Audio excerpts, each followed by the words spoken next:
Hey, good morning. I'm Nick. Welcome to MagHub Monday. Thanks for tuning in. Today we're going to talk about call lists, everything you need to know about setting them up and how to use them, as well as how to optimize them for your team. Okay, if you're a rep, this is important. If you're a manager, this might be even more important. Let's go.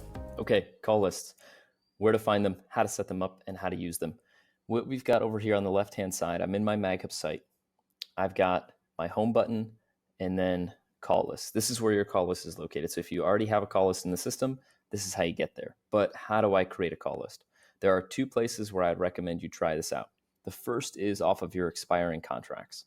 So resolve this now. It's going to pull a report for me for recently expired contracts and the customers associated with those.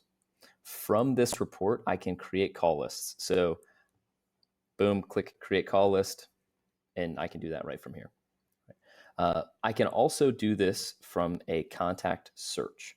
So when I do a contact search, it's going to allow me by the results. So if I click view my clients, it's a great way to do this.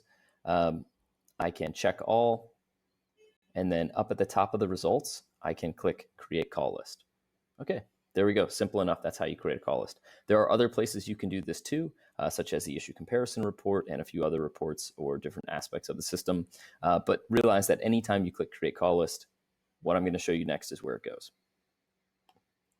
So if I navigate to the call list section, I can see I have a 25 next to my call list tab. That means that I have 25 calls as a quota for the day.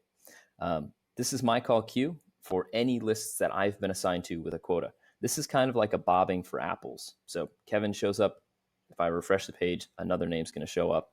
And they're all assigned to me. They've been queued by me. Someone's assigned these lists to me. I can assign my list to myself, or a manager could assign them to me, however you want to work it.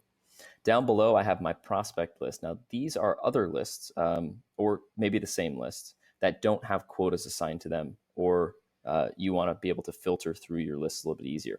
I prefer using the My Prospects list, personally, as I'm doing my prospecting. So I can actually go in and say, hey, I want to call my top 20 customers. Okay, it's going to pull up a list for me. If I click on the icon, it'll show me a brief history of the customer. Let's find a different one. Here's a brief history of the customer. So when I call them, I know what we talked about last. And then on the right-hand side, I click the ellipses, and I can actually call through the system via Twilio, or I can record a call activity if I don't get to them, or if I'm not using Twilio, right?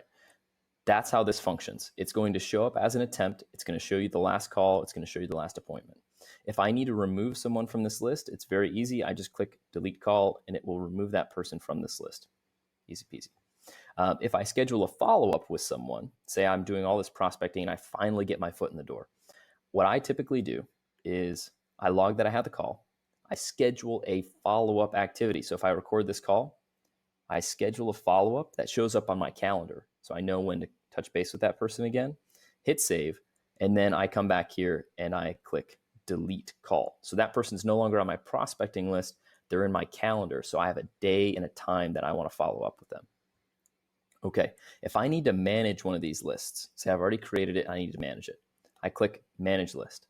This allows me to add or remove people in bulk, as well as assign different reps to a list. So if I create a restaurants for a certain area, and I want to assign 3 reps to that list, I can do that by adding my reps right here. So I come in here, check my reps, hit submit, and then I can individually go in and add quotas for them for these lists. So if I add, say, 10 calls for Nick for this list for each day, then when Nick logs in, I'm logged in as Nick, goes into the home section. Notice we had 25, but I just assigned 10 more. So now Nick has 35 calls to make on this list every day. Now, there are reports for this as a manager, but I'm not going to cover those today. This is basic call list setup and management. How do you use it? And I hope over the last 3 to 5 minutes, we kind of covered everything you need to know to get started. Let me know if you have any questions, comments, concerns. This has proven to be a very successful tool at organizing your contact database so you can be more effective in your prospecting. Okay, have a great Monday. Talk to you later.